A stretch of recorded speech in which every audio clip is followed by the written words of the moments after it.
to our space. My name is Vinissa, Kattiya-aree. I am a program officer here, and welcome to the Junction. If you have been here before, welcome back. If you have not been here, the Junction is a learning space aiming to foster understanding and appreciation of Southeast Asia as a region on all its diversity and dimensions. Tonight, we are happy to welcome Greg Constantine, a documentary photographer and head of the Khaale project. This will be a first public presentation of this project, which is very, very exciting. This project seeks to construct a Rohingya story through documentation, photographies, and family collections, all contributed by the Rohingya community. And without further ado, please help me welcome Greg.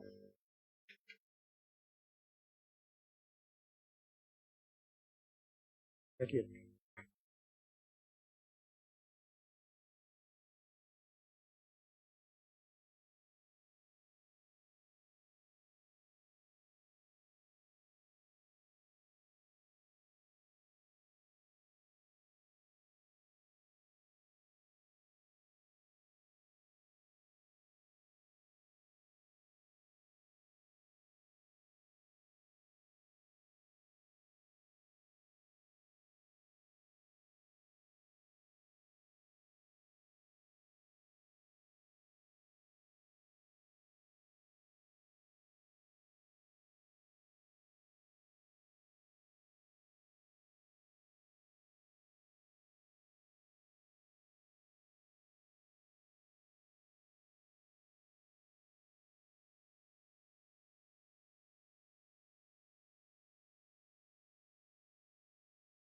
I just want to say thank you to everybody for coming out tonight. Really appreciate it.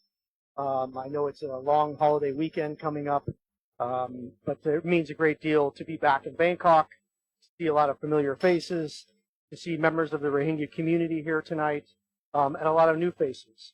I just want to say thank you to Junction for having me, to IDRC K4DM for all of your support in getting here, and some other people and organizations that have really helped to make this project happen to begin with. So before I start kind of going into the stories and the presentation and everything, I just want to tell you a little bit of the backstory behind how this whole entire project kind of came about, because I think then you'll have a better appreciation of kind of what's gotten the project to where it is today.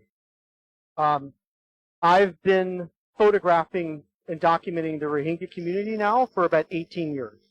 I started my work in early 2006, and I've been following this story ever since then. I was there in 2017 in Bangladesh when everything took place. I've been back to Bangladesh about 6 times since 2017, and I've just been really committed to this story for a really long time. In 2019, the U.S. Holocaust Memorial Museum approached me about doing a major exhibition that really talked about the process of the genocide that has happened against the Rohingya community. And I worked with an amazing team of people at that museum to put together this incredibly powerful exhibition that really tells a story about what happened before 2017, what set the stage for everything that happened in 2017. And then what was the aftermath of that? After that experience, the exhibition went up. It's still up today at the museum. But after that exhibition opened, I went through months of very, very deep reflection about my role as a photographer, about photojournalism, about documentary photography, and my relationship with the Rohingya story. And part of that deep reflection was, I guess you could almost say like I describe it as almost like this philosophical thought about photography. And one of the things that happened is that over 15 or 16 years of constantly reporting on the persecution of the Rohingya community, which I think we all agree the reporting of atrocities committed by a state like Burma towards a community like the Rohingya, it has to happen for the world to know what's going on. But almost one of the unintended consequences of 16 years of photographing and documenting the persecution against the Rohingya community is that my images, and I would say along with the images of my peers, have almost created this constellation of images that when forged together has really created the visual identity that most people have of the Rohingya community today. And unfortunately, that identity, I think if all of you were to close your eyes and think about a picture of the Rohingya that you have in your head, it's a photograph of a persecuted person, of a victimized person, of a powerless person, of desperation. And again, I can't stress the importance of reporting all of this, but that representation of who the Rohingya community is almost like ingrained itself in the public conscience. And what I wanted to try to do was to do two things. And this all started with an instinct. What would happen if I started to approach Rohingya all around the world after all these years? To see what kind of visual materials they had that actually told a very different story. What would happen if Rohingya themselves were actively contributing pictures of themselves that had been taken by themselves, not of a Westerner? What would happen if all those images forged together? What kind of identity would that create? And that basically was the beginning of this project, Khaale, which in the Rohingya language means once upon a time. Now, for us in the West, when we think of once upon a time, we think of fables and fairy tales. But when the Rohingya say Khaale, it's really about talking about a past that's really, really important to them. And it's also painful. And so Khaale kind of started in late 2020. And the objectives of the project was to do two things. One was to see what could happen to change the visual representation of the Rohingya community. Make people think differently, see differently. But also at the same time, it was to see what could happen if we put visual materials together that could then create a narrative that challenged the narrative that the Burmese authorities have been spreading all of these decades about this community being a group of foreigners from Bangladesh who have never belonged to Burma, which we all know that is not the truth. People have written about this history, people have written about these truths, but nobody's really shown it to people. And that's been the challenge of this project, is to not tell, but to show. And so what ended up happening was I started working with teams of Rohingya youth. There were 4 in Burma, 1 in Buthodong, 1 in Mungdal, 1 in Sittwe, and 1 that roamed around, and 4 Rohingya youth that lived in the camps in Bangladesh. And we spent a couple of months together virtually. We created a digital system for them to be able to take pictures on their iPhones and securely upload it, an archival system, and then they went out into their communities. Now, my partner, Jennifer, who's not here tonight, she will always say that every time I give a speech, there's usually one word that I end up saying more than the other. And I can tell you that tonight, that probably word will be miraculous. Because I feel like this project is miraculous. The materials that Rohingya have saved and preserved and have salvaged over confiscations, over waves of violence, over a genocide is miraculous. And the stories that have all come together in terms of the intersection of these materials, again, is pretty miraculous. So that's the backstory behind the whole entire project. And I'm going to start this whole thing with one of these miraculous stories, if you don't mind, and then we'll go from there. All right? Thanks. This first part is a bit scripted. I apologize, but that's the only way that I can share it. On April 28, 1945, at the Elliott Hostel in Calcutta, 25-year-old Rohingya man Wajid Ullah sat down behind a typewriter and wrote a short 3-paragraph letter. It said, "It is through my wanting to go to college I am discharged from V-Force. he wrote, born on the 11th of December 1919 in Mungdao in North Arakan, Wajidullah had seen the war against the Japanese from the front lines and had recently traveled to Calcutta to attend university. Addressing himself as ex-V-Force interpreter, he was writing to his friend and former commanding officer from the British Army, Major Anthony Irwin. 1 month before Wajidullah wrote this letter in April 1945, Major Anthony Irwin walked into the recording studios of the BBC in London, sat behind a microphone, and read the essay, Eyes of the 14th Army, for the BBC program Window on the World. Born in Devon, England in 1919, the same year as Wajidullah, Irwin had spent time commanding a team of Burmese guerrillas in Bali Bazaar, in Tong Bazaar, in North Arakan. Irwin was now back home. His book about the war against the Japanese in Arakan, titled Burmese Outpost, had just been published earlier that year, and the essay he would read on the BBC was an insight into the book. He said on that program, we had to produce some sort of answer whereby the 14th Army could see their enemy in the country they were fighting, he read. And that answer was found by forming a force of eyes. These eyes were provided by local tribesmen who lived on the Indo-Burma border. It was amongst 2 of these tribes that I worked, he continued, one of them being the Muslim Arakanese, or the Rohingya community. The broadcast was heard by 4.5 million people. On June 8, 1945, 2 months after writing his first letter, Wajidullah wrote a second letter to his friend Irwin. It said, it is 100% true saying that you are remembered by each and all in the area of Arakanese Muslim.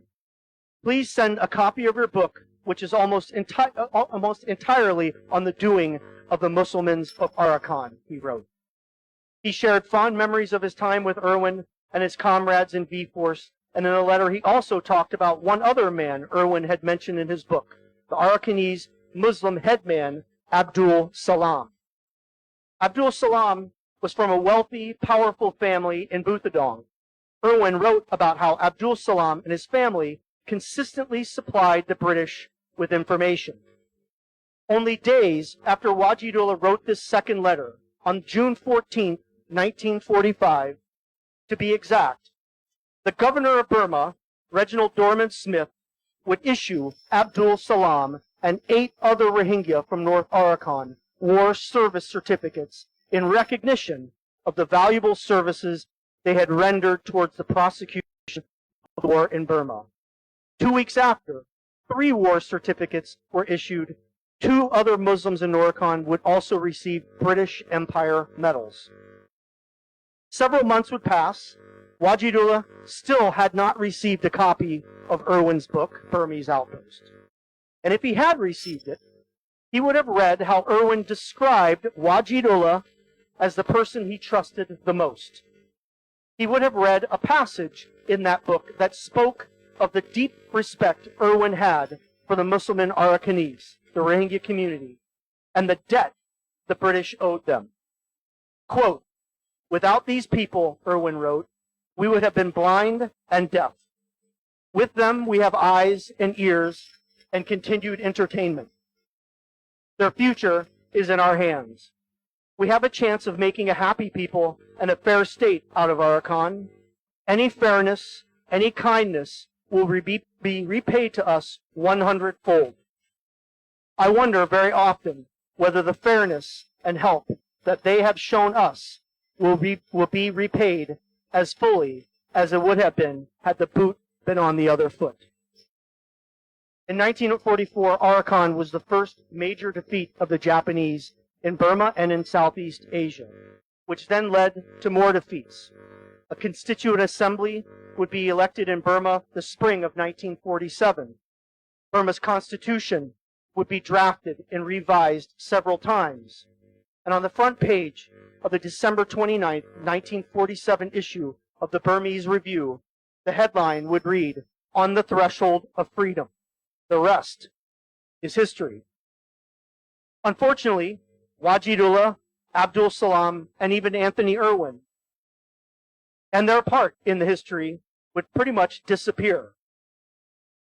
So how has this forgotten story been recovered? How has it been resuscitated? How has it been restored? That's what I'm going to share with you now.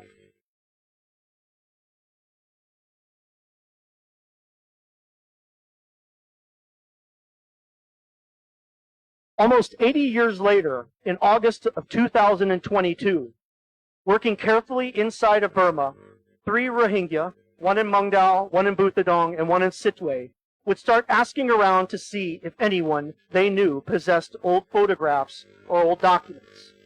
One of the 3 would come across several documents in the possession of one family.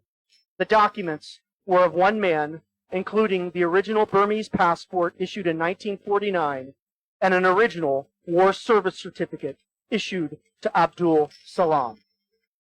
The 3 working inside of Burma and 4 others living in the mammoth refugee camps in Bangladesh would, over the course of 1.5 years, find over 700 old photographs and documents that, as a collective, would show a portrait of the Rohingya community never seen before and show a history most in the world had never seen before as well.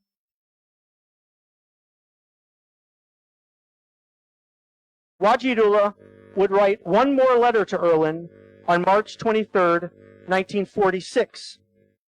The war was over, talk of an independent Burma was circulating, and ethnic turmoil was already igniting throughout the country. From his typewriter at the Baker Hostel in Calcutta, having done well on his exams, I'll read to you what Wajidullah wrote here in a minute. Months later, from when these documents were found in Burma, 1,000 miles away, in February of 2023, I sat in the Asia and Africa Studies room at the British Library. I opened up Anthony Irwin's book, Burmese Outpost, for the very first time. I devoured the first chapter, which was completely dedicated to Irwin describing his time working with members of the Rohingya community, who, like the Karen, the Kachin, the Chin communities, had sided with the British in the fight against the Japanese. When I turned one of the pages and read the caption, Abdul Salam, Muslim and Arakanese headman, my jaw nearly dropped. Could it be, I thought to myself, and yes, it was. It was the same Abdul Salam, the team member inside Arakan had found the war service certificate for months earlier. The collection then sent me on a journey that would last several months. I was able to find the last known address of Anthony Irwin. It was in a town called Barrington in the UK. I took a train from London, walked 35 minutes to Barrington, and started knocking on doors. I knocked on the door to the last known address. A young man answered. He didn't know Anthony Irwin, but was fascinated by the story. I knocked on doors for several hours. One person would send me to another person's house. The yellow house across from the pub. She's been here forever. She might know, one woman told me. I knocked on the door and an elderly woman came to the window, wearing a mask. Sorry, I have COVID. Can I help you? I talked to her through the window, and she finally opened the door and handed me a paper with the name of the town historian. It actually led to nowhere. Then, after 2 months of knocking on doors and endless internet searches, I held the mobile phone to my ear and had the first conversation with the daughter of Major Anthony Irwin, now in her late 70s. She said to me, I think you need to come to my house and spend a day or two here.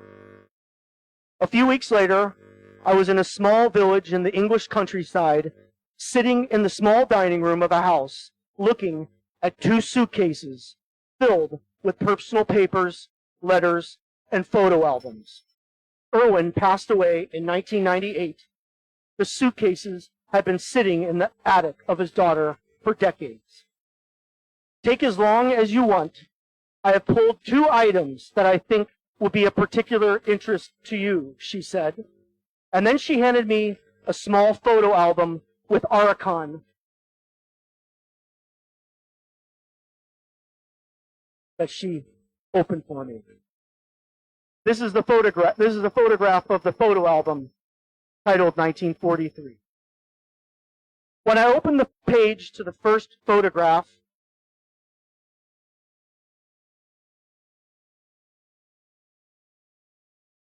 I looked at her and I said, "You have to be an expletive kidding me." And there it was. 2 8x6 photographs of Rohingya. One, a photograph that probably the news cycle has recycled over and over again many times, of 2 men with a bamboo beam carrying someone. We saw pictures like this all throughout 2017. But miraculously, underneath it is a photograph of Anthony Irwin with his shirt off, wearing a Burmese longi, standing underneath the Union Jack with an entire group of Rohingya operatives who were serving for V-Force in Butadong. This was at guerrilla headquarters in Tong Bazaar in 1943. I've found that I don't think this photograph has been published since 1945. That then led me to try to find the transcript of Anthony Irwin's radio broadcast on the BBC, which unfortunately the BBC doesn't keep any of these records anymore. But that then led me to calling up and finding out that a used old vintage bookstore in the countryside of England had a copy of The Listener, which was a publication that published all the transcripts of all the most popular radio broadcasts on BBC at that time. And there it was on the April 5th, 1945 edition, Eyes of the 14th Army by Anthony Irwin. And miraculously, there's another photograph in that magazine published that I don't think has ever been published since. And that is a photograph of a group of Rohingya being trained on World War I rifles and swords by the British behind enemy lines. At the Irwin household, on my second visit, I went back up to the attic, and she opened up some drawers that she hadn't opened up to me on the first visit. And what came of that were several diaries that Anthony Irwin had kept during his time in Arakan during 1943. And one of those diaries was a service book, where 3 or 4 pages written on that book had the names of Rohingya who were helping the British at that time in 1943. And again, miraculously, through the collection of photographs that the team had done in Burma and outside of Burma, I ended up realizing that we ended up finding the documents of 3 of the men written down in this diary that Anthony Irwin had kept. Ullah Mia, Abdul Salam, and Amir Hamza. To triangulate all this, I went back to the British Library, because I know that there are people that want to deny these claims. And I searched. And on the same exact day, June 14th, 1945, that war service certificate was issued to Abdul Salam, I found in the Burma Gazette a war service certificate list with Abdul Salam's name in it and the 8 other Rohingya who were issued war service certificates on that same day. So to me, this wasn't one man being issued. It was a group of men from one community that were being recognized for something in their contribution to a very, very historic moment in Burma's history and world history. And the way that I view it comes down to another thing which I'll talk about. But the other miraculous thing was this. The second object that Irwin's daughter handed to me was not the photo album, but it was a 3rd unpublished letter from Wajid Ullah to her father, written on March 23rd, 1946. And it's this particular document that I almost feel presents a point of departure for this whole entire project, and for a lot of other communities in Burma at the same time. And in the second paragraph, he reads, "It is well known to you," again, this is 1946, before Burma has even elected a constituent assembly. He writes, "It is well known to you that the Burmans do not want the Muslims in Burma." Several times they have tried to drive us out of Burma by force, and they still want to. So you see, the common trouble for all people, from highest to the lowest, is the aggression of the Burmans. But the one paragraph that stands out among them all, which this project has tried to assemble, is the active voice of Rohingya going back as far as we possibly can, to activate those voices from the past and bring them into the present so that they can speak today in a context that is incredibly important. And he wrote in this, in Burma and in many other places, all the people are rioting and demonstrating for freedom. But in fact, I do not agree with the demonstrators and rioters. I am all for the Constitution. I want the Constitution to be the honest master. If freedom will come, it will come constitutionally. It is right to ask for freedom, but to do the right thing in the wrong way is equally wrong. And this is a photograph of Wajidullah that I was able to find from someone in Chittagong several months later.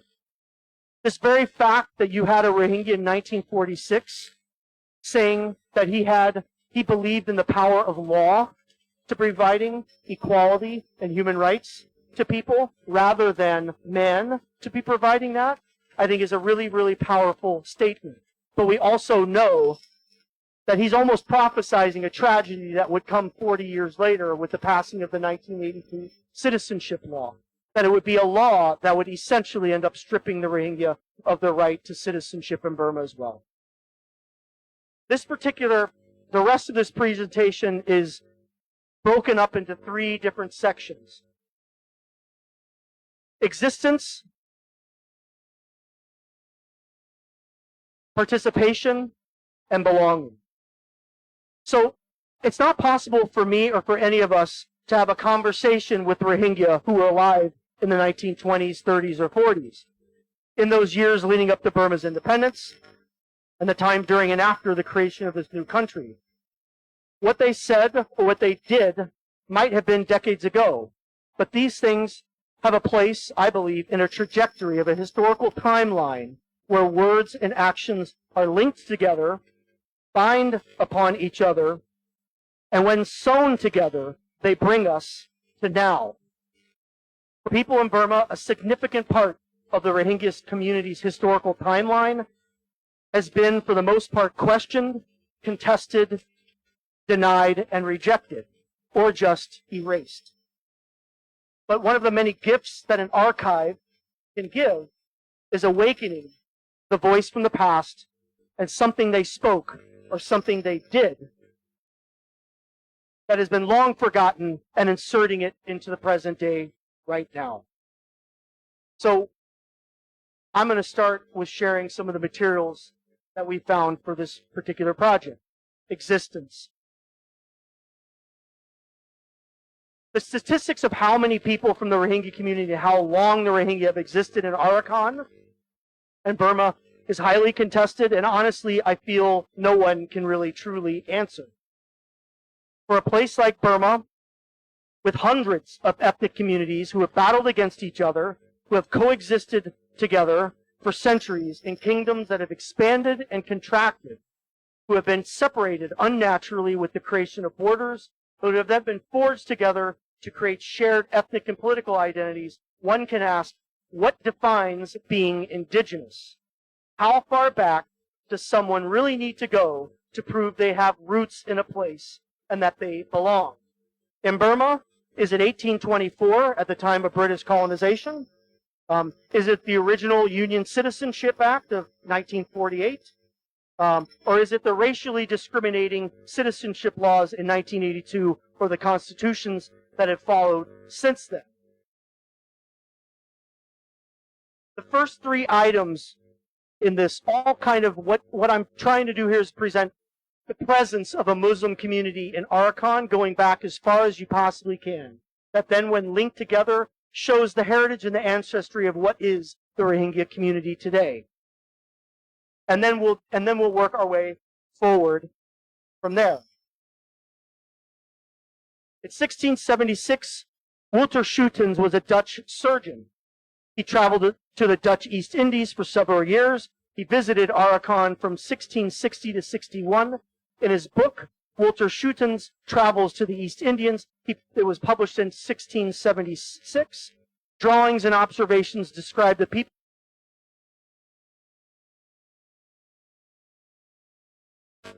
In 1738, Thomas Salmon was an English historian, and in 1738 he published The Present State of All the Countries and Peoples of the World. It included a volume that stated Present State of the Kingdom of Arakan, and in it he talked about the people of Arakan, including the Muslim community at that time. In 1795, Francis Buchanan was a doctor and a botanist, and he served for the British East India Company. In 1795, he traveled to Burma as part of a diplomatic mission. On the mission, he wrote extensively about the people he met on this journey and their languages, among other things.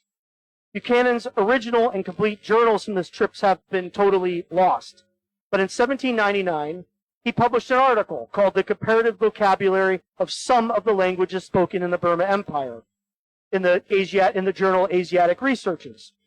And you can see, I'll show you several pages of that, but in the extracts of that, he wrote, and this is a copy of the journal, this particular phrase: their language is evidently the same as that of Bengal. They said that Bengal name for Arakan is Rohingya. This is the first recognized listing of the name Rohingya and the Rohingya language that anybody has been able to find. And these are copies of his journal. And in that comparative vocabulary piece, he said in here, I now will add 3 dialects spoken in Burma Empire, but evidently derived from the language of the Hindu nation. The first is that spoken by the Mohammedans, who have been long settled in Arakan and who call themselves Rohingya or natives or Arakan. Did he say that the Rohingyas were actually natives of Arakan? No. But did he deny that a Rohingya community actually existed in Arakan and that a Muslim community in North Arakan existed? No, he did not deny that. Moving forward into the 1800s and 1826, the influence of Buchanan's journal would then filter into the future. In 1826, Adriano Balbi was an Italian geographer, and he published one of the first language atlases of the world. In 1826, he published the book, The Ethnographic Atlas of the Globe, or Classifications of Ancient and Model People According to Their Languages. And including in that list of the Asian languages at that time in 1826 was the Rohingya. And in a footnote at the very end of that journal, related to number 69, which is the Rohingya, he says, the Rohingya who are Muslims and established formally in the kingdom of Arakan still live in this kingdom and in the Burmese Empire of which it forms a part of. Again, that was published in 1826. Emil Fronthammer was a Swiss scholar and a professor at Rangoon University. He was the first superintendent of Burma's archaeological survey. In the 1890s, he traveled around Burma, including extensive travels in Arakan. And during his survey, he produced detailed writings about religious sites, history, and language. In 1891, a year after his death, the book, Arakan, an account of his archaeological discoveries, was printed. The British Library has 3 copies of this book, as does the Royal Asiatic Society. And in that book are several photographs of old prints of different mosques throughout North Arakan. And one of these mosques was the Budermoken Mosque, located on Fakir Point on the Caledon River today in Sitwe. The site of the mosque was founded in 1756 by 2 brothers. The mosque was updated in 1849, and this photo shows the mosque how it looked when Fronthammer's visit took place. You then go back to various censuses that take place, from as early as the first one that ran in 1872, more in 1911 and 1931. Now, it's not so much the statistics in these censuses, but it's the summaries of them that are so incredibly powerful. And in the summaries, they all describe particularly the Muslim community of North Arakan as being indigenous because they had lived there for so long. We all know that a lot of migration took place during Burma, during the British colonial times. But one of the things that stands out in these censuses is that, yes, they talk about the migration of people from India into Burma, but the only place where they state that Muslims are indigenous to Burma is in North Arakan, which says a lot. So some of the discoveries that we were able to find through this project, again, are pretty miraculous. This is a 12-page handwritten booklet that was done by two brothers before one of them passed away. And these images that are following are images that were taken in the refugee camps in Bangladesh by myself during 2 trips. This is a handwritten document of a family tree where the two brothers went back as far as they possibly could into their family's history. And over the 12 pages, they go back all the way to their family's history of 1868. This is a collection of land documents of one particular family. Now, as Rohingya were funneling out into their communities, finding documents, what they would do is they would take one photograph of one document with their iPhone and upload it into the secure system. So what was being submitted, I would only see in isolation of each other, only one page at a time, one photograph at a time. Nothing was being shown in relation to each other. But on the trips that I made to Bangladesh last year, I would work with each team member, say, take me to this person's hut because I want to see this document. I want to take a high-quality picture. And what resulted from that would be that these people would not just show this one page with me. They would pull out entire bags, sometimes suitcases, filled with documents that they had carried with them in 2017 from Burma to Bangladesh. And that's where I started working with collage work, to where actually all of these pages from one particular family are land documents that go back to the early 1900s. It tells the story of a family, of a portfolio of things, where the documents almost start to have a conversation amongst themselves. Or this other land document on the left-hand side. This is the oldest document that we were able to find, and this is a land ownership document that is dated 1881. Or this land document that is written on a piece of cloth during British colonial time, dated 1915. Or this land ownership document that's inscribed into a piece of bamboo, dated 1892. They all show, when you sew them all together, they all show this strong presence of a Rohingya community in this particular place that, again, challenges the narratives that Burmese authorities have spread all these years. That, unfortunately, has been accepted by most people in the wider communities in Burma as well. So that then takes us to the section participation. And this particular section, again, this is where it's all about trying to show the active participation of the Rohingya community at key moments in Burma's history. It's showing the Rohingya as having an actively participating, having them an active voice in staking their claim, not only as a community from Burma, but in the political history of Burma and the historical part of Burma as well. In 1947, just before Burma's independence, a report was commissioned. And this whole entire report was to talk all about the history of Indians in the new Constitution. Now, back then, the title label Indian was a loaded title. It came with stigmas, stereotypes, and prejudices. And the British had issued this very, very highly racialized system. So basically, anybody from South Asia was labeled as being Indian at the time. And that basically labeled you as being a foreigner. And that ended up influencing how you were registered in the electoral rolls, whether your community could have somebody who was running for election, etc. So this report was released in February of 1947. And in that report, it said anyone who spoke the languages of several different languages, including Bengali, was to be considered into one political minority called the Indian minority of Burma. Again, labeling as foreigners. 2 days after that report was released, a huge group of Rohingya met in Mungdao at that time. And it was a mass meeting that took place protesting being labeled as Indians and demanding being called and labeled as Burmans. So this cable, which is an original cable issued in February 17th, 1940, staking their claim as people who belong to Burma and should be seen as people from Burma, not as foreigners. And this goes back all the way to 1947.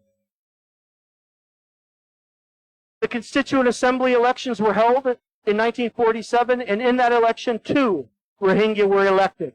Abdul Ghaffar and this gentleman right here, Sultan Ahmed. Both of them played an active role in the Constituent Assembly, and they set the course for the political future of the Rohingya moving forwards in the decades to come. And this is an original election list and a photograph of Abdul Salam. The next elections in 1951 were held, and several Rohingya were elected as members of parliament, including, again, Abdul Salam. This is the cover of the Nation magazine announcing the election of Sultan Ahmed, but also at the same time in 1951, in December 15th, talking about a presidential dinner that took place in Akyab, which is Sittwe today, with several Akyab notables. And one of those notables was someone from the Rohingya community, Sultan Ahmed. In 1956 elections, again, more Rohingya were elected as members of parliament. Sultan Ahmed, Abdul Ghaffar, Abdul Bashar, etc. Now, one of the things that Rohingya hold very, very proud, and that all communities, is that during the 1950s and early 1960s, that period of time considered to be the golden democratic period of the democratic parliament in Burma, most of the ethnic communities in Burma had their own radio broadcast on Burma Broadcasting System. And in 1961, on the front page of, I believe it was The Nation at that time, was the announcement of the Rohingya and the Arakanese radio programs being included into the Burma Broadcasting Service. Again, it's a really proud moment for the Rohingya community. That radio program would be canceled in 1964. The Rohingya and several other communities had their programs canceled because of the coup with Ne Win and everything. This is a man who I met in the camps in 2018. His name is Irshad Hussain. I met him when he was 106 years old. He had made his way from Bangladesh from Burma all the way to Bangladesh in 2017. And the meeting that I had with him was probably one of the more profound moments that I've had with Rohingya, in the sense that Irshad was one of the original Rohingya broadcasters on the Rohingya radio program from 1961 to 1964. Unfortunately, he passed away in 2020. Again, more collage work and documents. But these tell different stories in a sense. Again, all part of participation. These are documents of 2 men from one family who both served as police officers. Again, government workers. 2 men. One of them, his name was... Sorry, here, one minute. Olamiya. He was a policeman from 1952, highly decorated for his service, and in the 1950s, there were armed insurgencies happening all over the place in Burma, including Arakan. And in 1956, 1957, Olamiya was responsible for the arrest of one of the Legion Mujahid commanders at Arakan, which at that particular time was losing the sympathy of the Rohingya community in Arakan at that moment. This is the portfolio of documents from a man named Tuza Mulak, born in 1941. In 1961, he became a government employee at Burma Telecommunications Service. He then became a postman. And in 1965, he was forced to change his name to a Burmese name, Ubatun. He retired as a postman and then received a government pension. These are all the documents that tell the story of this one Rohingya man's professional career as a government servant, particularly as a postman. his national identity card, his ID card at Burma Broadcast Telecom, his ID card as the postman, the list of all of the postmen in Arakan at that particular time, which was included Rakhine and Rohingya, with his name included, and a photograph of him retired with 2 other retired postman colleagues. This next section, really, for me, we now start to get into some, I think, what are some of the most powerful photographs of the whole entire project at Khaale. You know, we all know that at a particular period of time, Burma's universities were prized in Southeast Asia. They were the most prestigious in Southeast Asia. And at that particular time, in the 1950s and the 1960s and 70s, but particularly at that time, Rohingya were part and parcel of the academic culture that Burma had created and was established. And this is a series of photographs that's going to highlight, I think, a story that really challenges visual narratives. It shows the active participation of Rohingya within academic life. And you'll see that we're now starting to get into a representation visually where they almost become universal. The photographs that we see from here on out are photographs that I think any community from Burma would have of their own family. Any community here in Thailand would have of their family. And I can tell you, any community in the United States or Canada or Europe would have of their family in the 1950s or the 1960s. This is a photograph of a group of professors and lecturers at Rangoon University in 1954, including Mr. Faiz, who's the center piece of the whole photograph. He was from the Rohingya community. He was born in Mungdaw and became one of the most revered teachers and headmasters from the Rohingya community in Burma at the time. He was the inspector of schools in North Arakan from the 1920s until the Japanese occupation in 1942. And then he was headmaster at the state high school in Mungdaw and then became the district education officer. He passed away in 1958.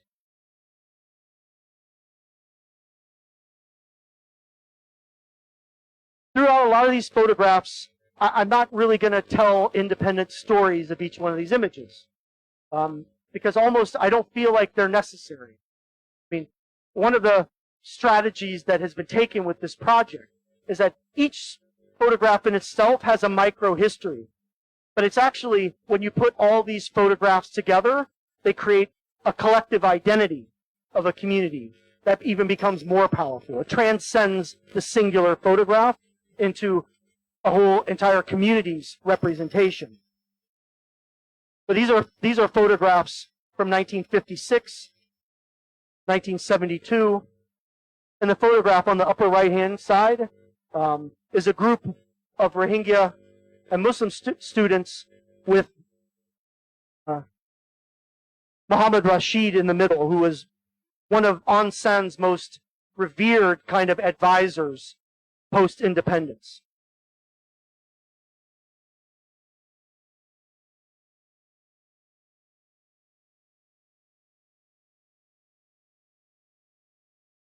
This is a photograph that was shared to me in the camps. This is pages from a yearbook photograph, from a yearbook that was taken. In Chokpu, there's the Chokpu Educational College, which is located in Rakhine State. The school opened in 1953, and it was a teacher's college. So people from all communities around Burma, particularly in Rakhine State, would come to Chokpu Educational College to be trained as teachers. And this is a yearbook photograph from 1965, including several Rohingya, including the ID card of this student from the time.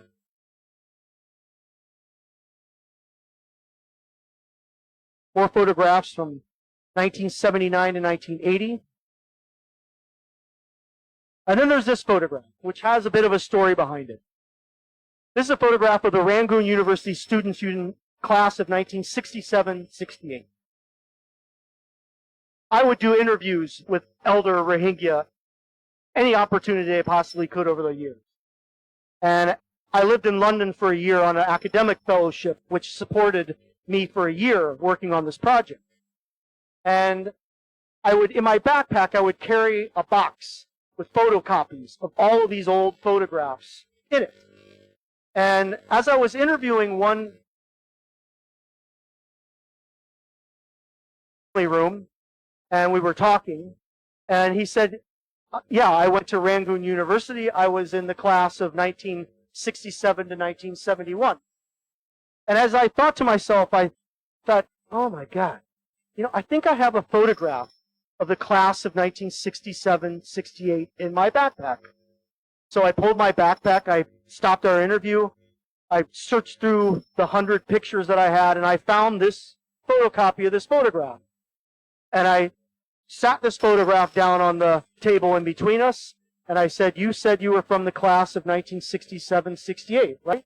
And he said, yes. I said, take a look at this photograph. Are you in it? And he looked at it, and he said, yes, there I am, top row, fourth on the left. And then he proceeded to tell me the stories of every single man in this photograph and what their major was. One was a mathematician, one was a botanist, one studied medicine, one studied law, one became a member of parliament, there was him. One was an amazing singer, who he also said was always competitive with him because he loved to sing. His story made this photograph almost come to life, and it also, to be honest with you, this photograph is almost a documentary in and of itself, because the group of Rohingya men from this photograph would be very, very influential for the Rohingya community moving forward over the next 20 years. Well, this is the portfolio that one man in the camp had of his entire, I guess you could say, academic career going to Pasien College.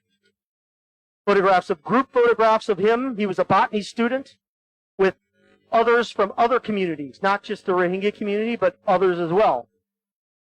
This is a corner on the top right-hand corner. This is him standing with a student colleague in the park right in downtown Yangon underneath the statue of Aung San.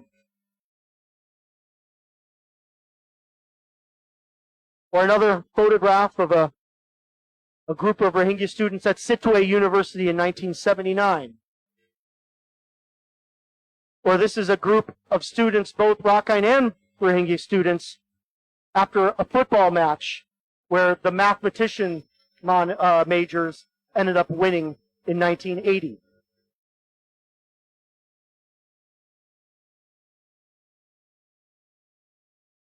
Again, more kind of photographs that challenge narratives that, when put together, show a very, very different picture of the Rohingya community that most people have seen before, but also at the same time challenges those narratives that the Burmese authorities have spread all of these years.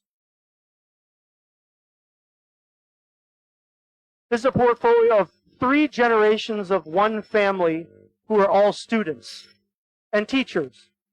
The oldest being the elderly man and with the tiny photograph in the top, and then his son with his graduation cap on, and then the lower right-hand corner of his grandson, who I met in the camps in Bangladesh.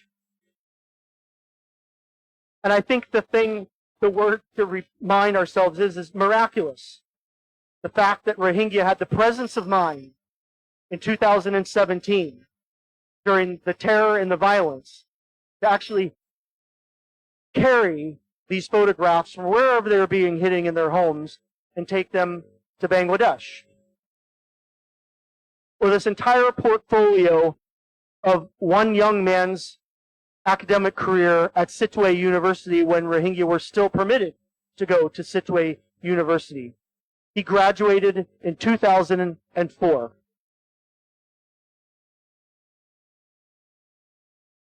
Going to the camps over these several trips over the past 2 years, one of the things that has always been astonishing to me when I would talk with people is that, I'll give you an example. One day we went into an older man's hut, and I asked to see what kind of documents he had.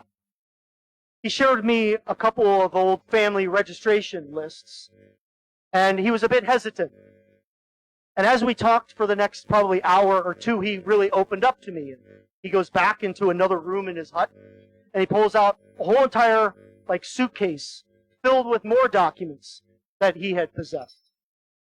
And by the end of our conversation that day, he was so excited to finally be sharing these kind of visual documents, visual representations of him and his family with someone, that he said, you know what, tomorrow come back to my hut at 10 o'clock, which we did.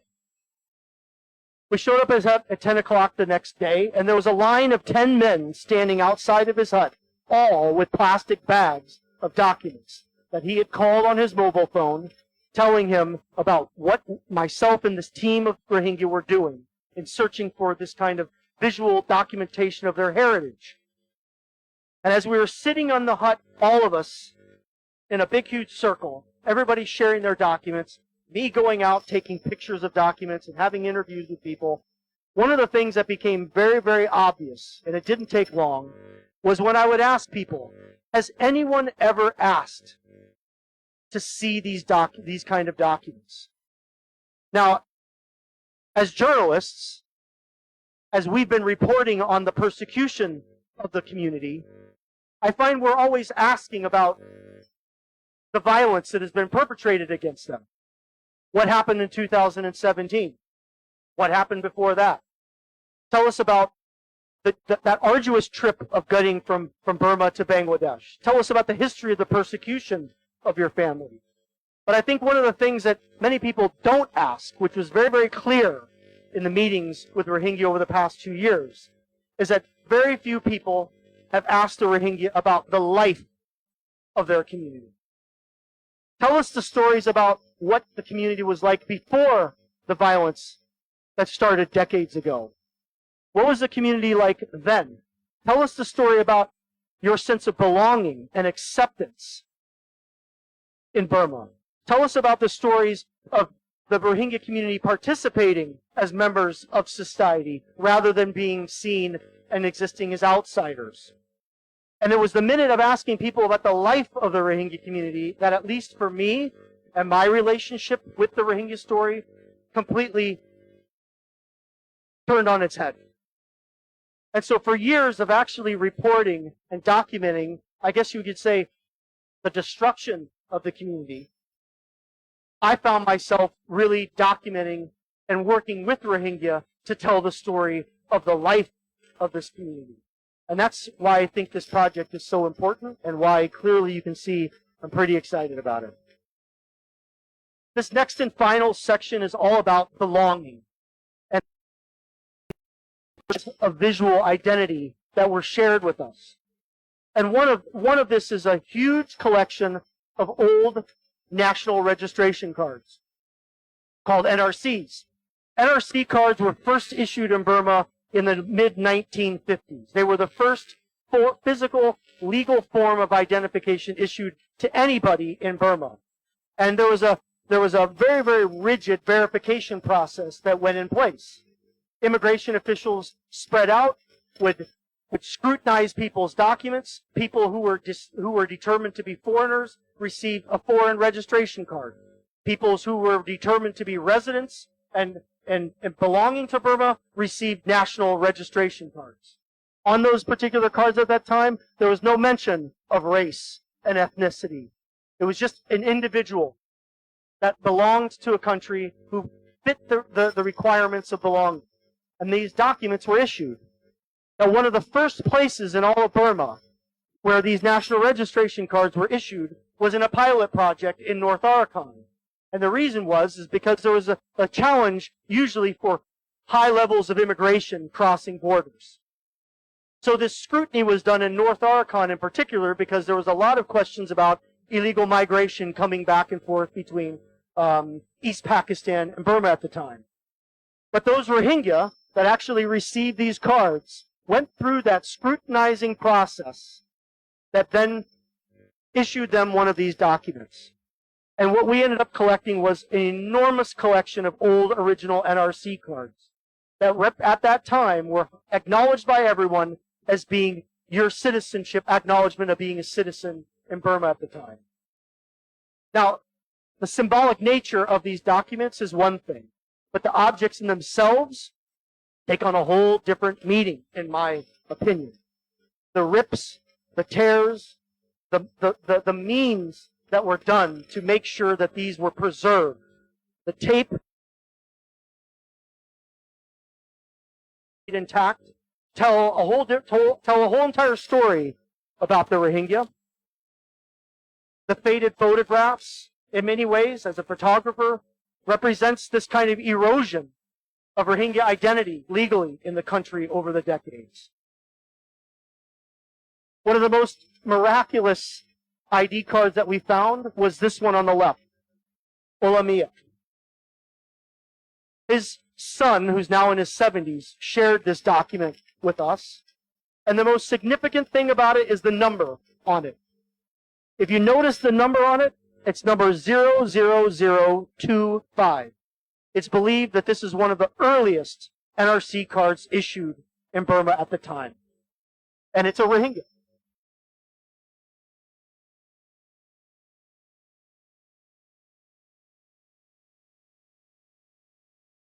These last frames, again, are again,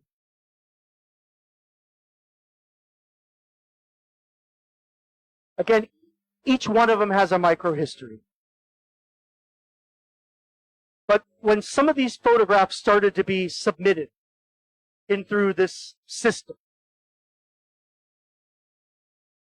it really confirmed that this project was creating something pretty spectacular in that sense.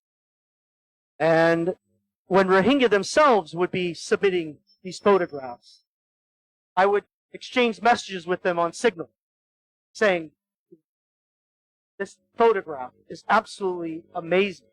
Tell me a little bit of the history behind it. And they would.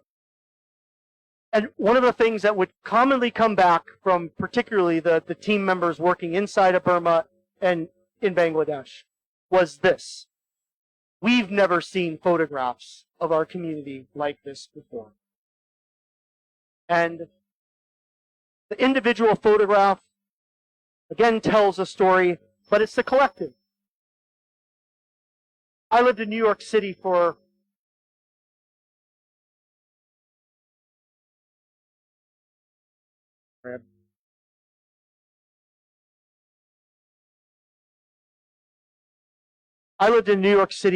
many years during the 1990s. And I'd hang out in Little Italy all the time, going to bars and stuff like this. But one of the things that I remember is walking into an Italian restaurant on Mott Street.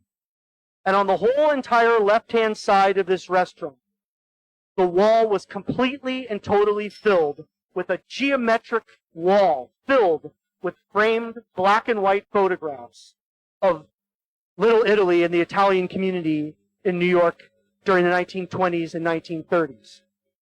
And it wasn't the power of looking at one photograph. It was actually stepping back and allowing all of those photographs, like singular pixels in an image, or singular chips within a mosaic, almost create a singular photograph that represented a community at a particular period of time.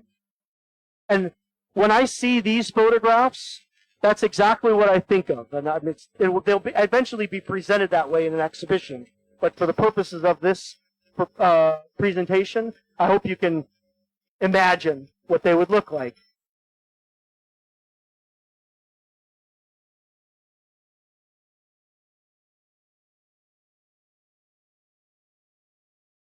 Trying to get to the next screen.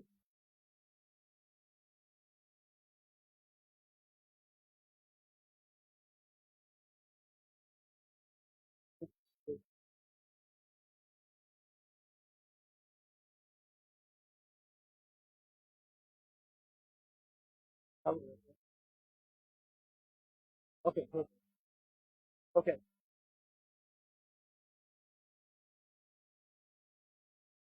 And again, I'm just going to kind of let the pictures tell a story by themselves. There's a few in here that I have a story about.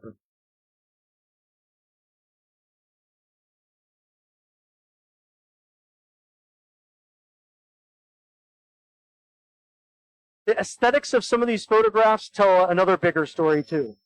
And it's another story about belonging. These photographs of these young women, there's a couple that I've actually, a couple photographs where I've exchanged messages with people, and the significant part is the way that they're dressed. You know, these you see they're dressed in Burmese skirts. And when you talk with Rohingya women who lived at that time, they say, you know, the reason why we dress this way is because we're people of Burma. We're not Bangladeshis. You know, we believe we're people that belong to Burma, and we dress that way. So the aesthetics of these photographs tell a deeper story too.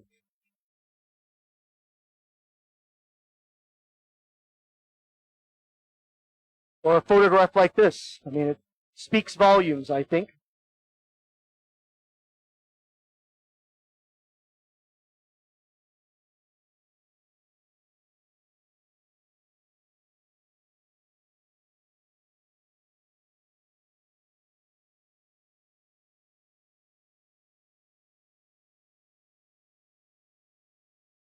This is a photograph of a wedding that was taken in 1976.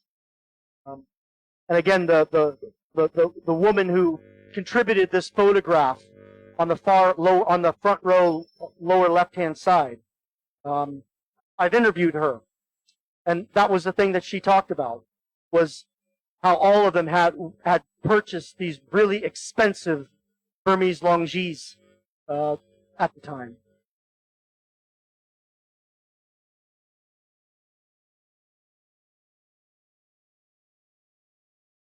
And then there's this photograph, which, I mean, to be honest with you, this was one of the first photographs that came in as people were submitting. And it was a photograph that left me speechless. Because I think, like, I have a photograph of my dad in Windsor, Ontario in the 1960s that looks almost exactly like this photograph. I think people that I've shared this photograph to have people in their families that have something similar dating back to a particular period of time. And it's almost, that's where where photographs become universal in this sense.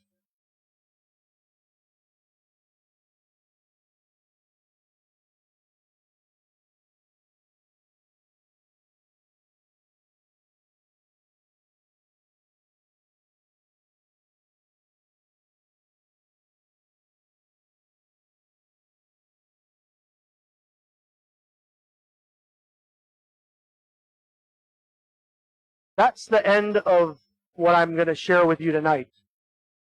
The project Khaale, the main form of it right now is the website.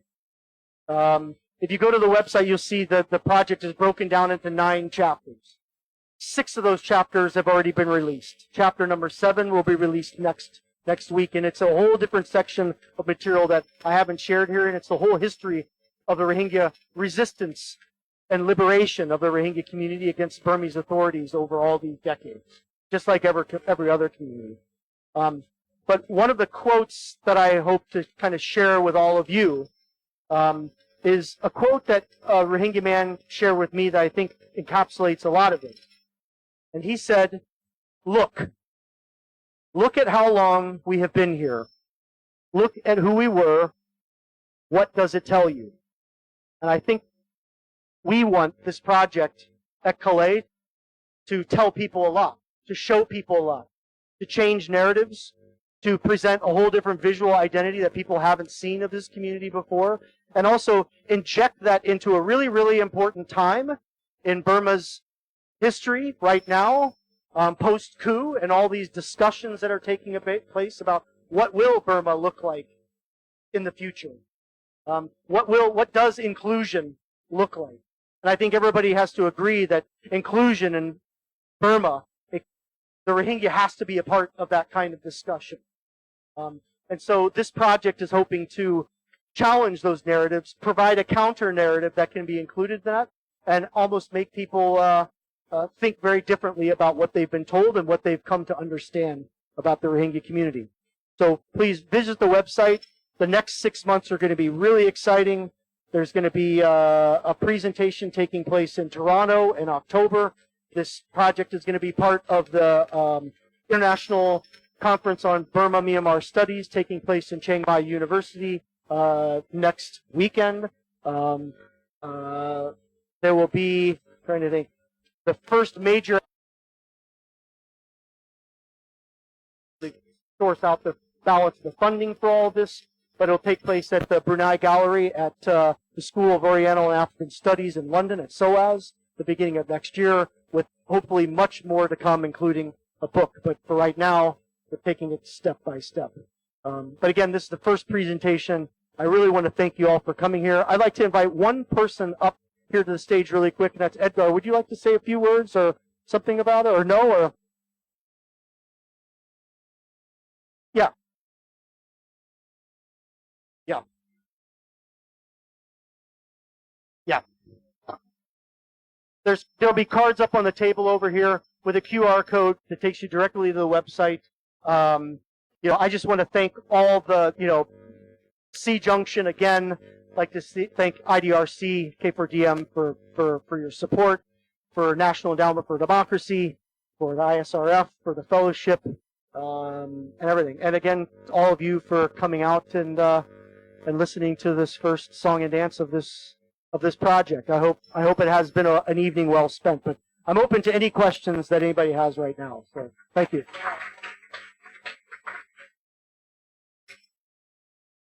All right. Thank you so much. So, miraculous indeed seems to be a recurring theme for this whole presentation and how this story comes together. This powerful reconstruction, or rather retelling, of the story of the Rohingya and their active participation in all levels of society, really showcasing that throughout this project. And also please visit the website. I believe the card is being handed out right now, but we'll have some pictures you can take on the table as well. And lastly, this project has addressed the question of belonging quite thoroughly and provided the missing pieces of the comprehensive Rohingya story. So without further ado, we are now in the Q&A session. If you have any burning question or comments that you would like to provide, we will be happy to take on a few questions and then we'll be redirecting them. Our staff will be handing you the microphone. So please speak and speak into the mic.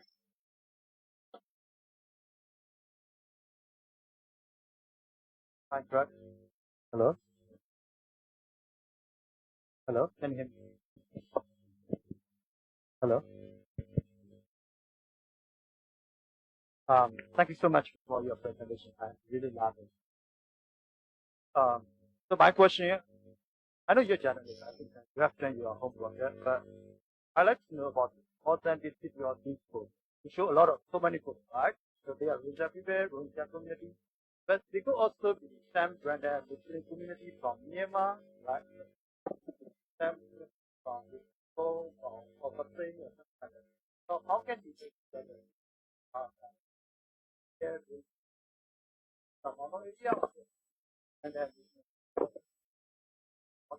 So the question was, how can I authenticate all of these photographs as being photographs from people from the Rohingya community in Arakan and not from general Muslim community throughout Burma? You know what? I can tell you this much, that I don't think that there's any way to 100% authenticate these, but I think that's common in a lot of archival projects at the same time. What I do know is that I trust the team members that I've been working with in their intentions, in the materials that they were able to find, in asking them several times, location of where this photograph came from. Can you provide as much information about it as possible? And I'm confident that these are authentic. And I think that there has to come a point in time where people need to accept that as well. I mean, I think the one thing about this story about the Rohingya is that they're constantly being contested. I mean, no matter how far you go, there's always going to be someone who's going to take it to the next level of contesting and rejecting.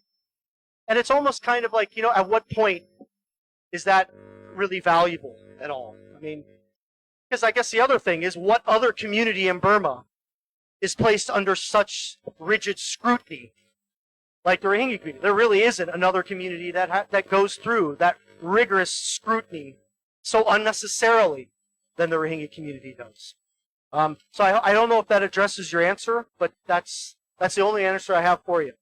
If on each one of those photographs was a stamp of the photo studio taken in Mungdao or Butadong or whatever from the 1950s, then I'm sure that somebody would say, well, how do you know that picture? There'd be another level of scrutiny behind it. So I just, yeah, that's my answer. All right, thank you. I think we have a few more questions. We'll be taking 2 questions and then we'll answer them at the same time. Thank you very much for the questions. I'm a Rohingya. Like something.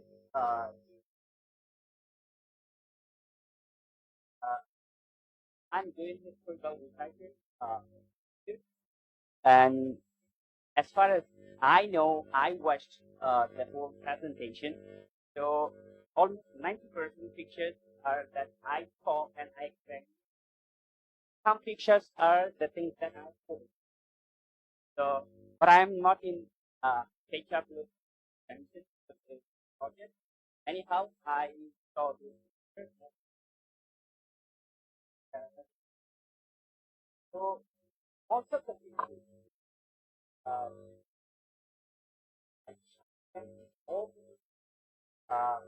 like short time that I was doing, I was studying. So these pictures are really authentic and 100% that this person. And especially the group pictures of the college, university, and government servants like police officer and headmaster. These all are the accurate pictures that I saw here. So as witnessing as a Rohingya and a qualified historical researcher, so that I'm witnessing that the people are accurate. Thank you very much. I hope you do. Okay. Thank you. Great. Do you have any other questions or comments? Hi, thank you for the presentation. Hi, thank you for the presentation. Okay, can you hear me? Yeah. My question is a little bit more personal, but I would like to ask, what inspired you to start researching so deep into Rohingya culture? Was there an event in your life, or what sparked the initial curiosity in this group, in this community? So the question is, what sparked my initial interest in the Rohingya community? I spent about 11 years working on a project that was called Nowhere People, and the project was all about stateless communities all around the world. And I was lived here in Bangkok for about 11 years while working on that project. And, I think anybody who talks about the subject of statelessness, you'd be pretty much negligent in doing any work on global statelessness if you didn't include mention of the Rohingya community. So I started work in 2006, and I just kept going back year and year and year. I think that one of the things for me with this particular project was that after the Holocaust Memorial Museum exhibition went up, it was really important. I was a guest curator on that exhibition. It was really important to me in that exhibition that there was a section that almost gave a frame of reference about what the community looked like before everything went bad. And it was in that part of curating that section where I came across 1 or 2 really old photographs. There wasn't room to put up anything like this, but that stayed with me as that whole exhibition was being put up. And after the exhibition opened, it was almost like revisiting that one particular section, those 2 or 3 photographs, to say, I wonder, it was all really curiosity. I wonder what else exists out there that nobody has tried to find. You know, like the fact is that the Rohingya community has been displaced all around the world in pieces over the past 60 years. And with them have been little shreds of visual evidence that has been scattered and displaced all around the world, just like the Rohingya community itself. So in a sense, the visual identity of the Rohingya community, just like the community itself, is in 1,000 different pieces around the world. So my hunch was like viewing it like a jigsaw puzzle. I wonder what would happen if we tried to seek out little pieces of visual evidence from this community, and that there was 5 pieces in Ireland, and 20 pieces in Malaysia, and 50 pieces in Bangladesh. I wonder what would happen if you put all those together, what it would look like. And that's what Khaale has kind of created. Thank you so much. The next one, please. I would just like to add thank you for the presentation. I mean, those photos are amazing windows into people's lives. In the context of the systematic hate speech and disinformation campaigns that we've seen, how do you see this project working as counter speech and as correcting these false narratives, and particularly in Burmese and for people inside of me? Great question. What I feel is that, you know, this project is really taking a long-term approach and not a short-term kind of thing. The website will be translated into all Burmese at a particular period of time, so it reaches that very, very valuable audience. There'll be a number of opportunities where I think this project can be strategically inserted into important conversations that are taking place that will provide an opportunity for those narratives to be changed, or the potential for them to be changed. Does this project have the ultimate goal of changing those narratives? I have no idea if it actually will or not. But the reality of it is that I don't think a project like this has ever come about where it's presenting something so new about the Rohingya story. And I think all of us who are involved in it are hoping that it will make some kind of small contribution to changing those narratives or expanding the way that people think about the Rohingya community and their history in a way that they maybe not have done before, particularly through the visual. You know, there's been books written about Rohingya history. There's been books written about the Rohingya genocide and everything. But nothing has been really shown, I think, in this sense, in such a comprehensive kind of way.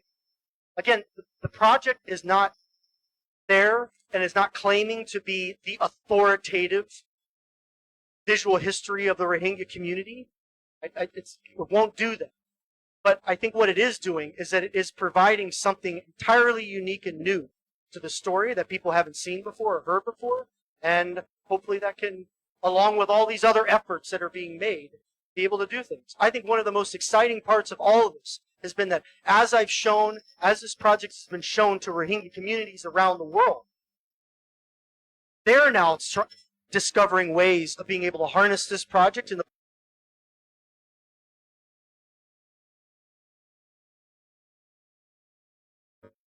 because this resource hasn't been available before. I don't know if that answers your question, but I hope we're going to address it. Hi.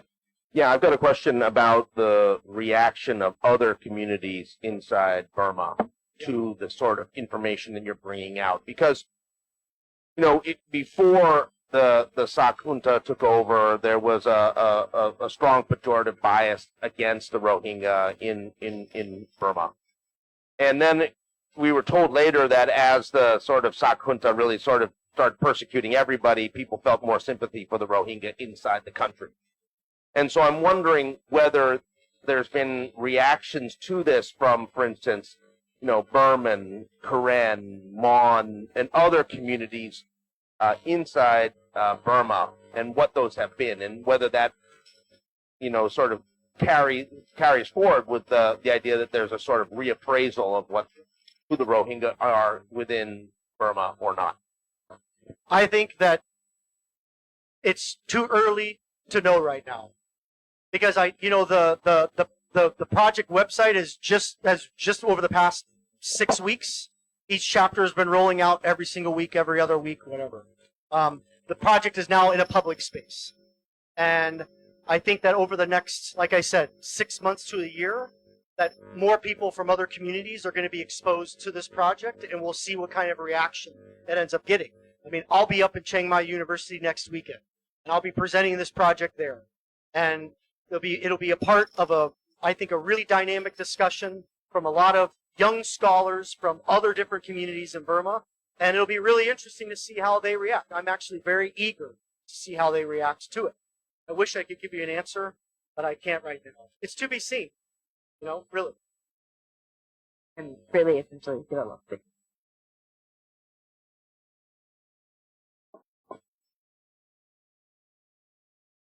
Thank you so much. That was a wonderful presentation, and congrats on some serious work that's gone into it. 2 observations and 1 question.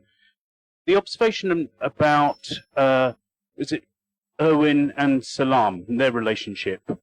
It's unfortunate that part of military history, of which there's been an awful lot written, and that you've shown through the correspondence, wasn't better known, and the sort of modern contemporary analysis of Rakhine and relationships has somehow overlooked it because it's Second World War military history. That's an observation that I've got. Another point which I think I'd like to ask you about was the Rangoon University's Rohingya Society. That was what sort of status did that have? Was that a group of Rohingya who found each other and decided that they would celebrate their identity, or was it something else? And do you have any sense of its history? Because I thought that was extremely interesting. The last point observation was on this gentleman's question. I think you're completely right. The business of the embrace of inclusion as a value in what those progressive, pro-democratic voices are hoping for in a new settlement of Myanmar does include the Rohingya. The point that we're all waiting to see is whether it sticks when settlements are made and political choices come to pass, and whether that's a reality. The NUG's own embrace of Rohingya and some of the high-profile positions, ministers in that, give us cause for hope. But I do think an underlying sentiment that we've seen for decades of xenophobia and exclusion, we're unclear of the degree to which that's been overturned. Yeah, thanks. I think that when it comes to the military side of things, this is one of those parts of the project that is almost like,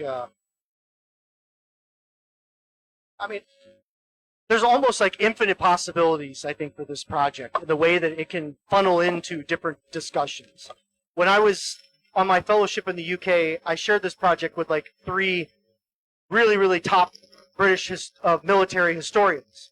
And a lot of them knew about V-Force and knew about the Rohingya's involvement, but none of them had ever seen anything that verified this.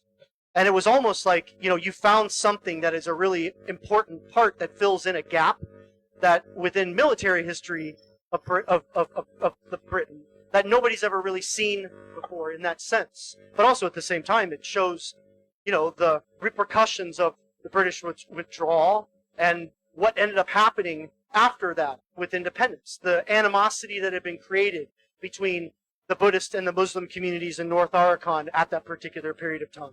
So I think that there's a lot of really interesting ways that certain segments of this project can almost like micro find its way into different kind of stories in really valuable ways. I think the other part about the Rangoon University students is that you'll see that there was a particular period of time where names started to change. There was Arakanese Muslim Student Society. There was a Rohingya Student Society. You know, all of these are very informal kind of, I guess you could say, collections. They're never really formally recognized by the university, but they were by the community itself. So that particular photograph was a group of Rohingya getting together, like in a formal, informal, unacknowledged formal way of showing that they were all students going to Rangoon University at the time. And I know that there are more photographs out there that are like this that I've never seen before, and we're trying to find. Yeah, and again, goes back to the last question. I think it's to be seen what's going to happen, how people are going to respond to this. But, you know, there's a part of me that I don't want to place any of those big expectations on the project. You know, I feel like the reality of it is that when I show this project to Rohingya, like in small groups, something very magical in the way that people respond to it.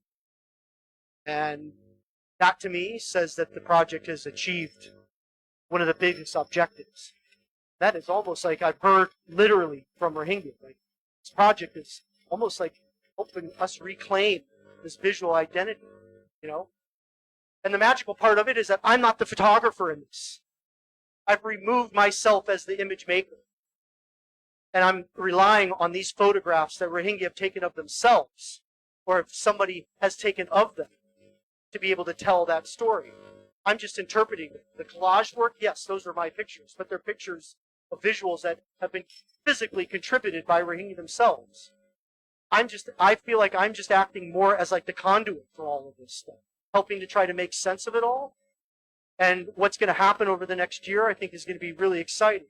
As younger Rohingya become more exposed to the project and take it from there. I mean, I think that's going to be really exciting. All right. Any other question? I think we have time for one or two more questions and comments. If there's anyone else who would like to.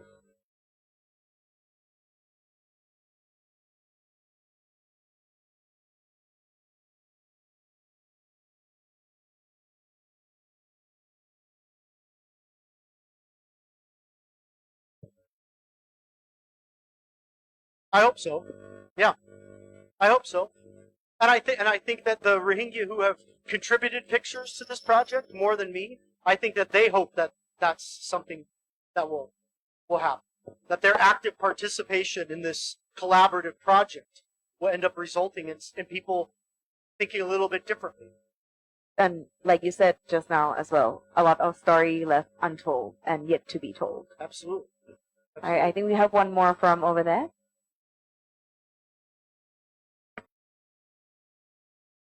Just please make sure to put your mic Thank up. you so much for your observation and the question. If you didn't mind, I would like to add one more thing that about the ethnicity in the citizenship curve when they were attending in the university. First, from 1951 to like 1960, it was Rohingya. Many of the citizenship cards had Rohingya, and some have after that, and some have Afghanistan. What Rohingya at that time was not Rohingya, that was Rohingya, J-A. So something like that. So another thing that I would like to talk that in Myanmar, every ethnics are changing their names, like from Rakhine. Rakhines are Rakhi, and from that they are now Rakhine, and now they talk like we are Rakhine.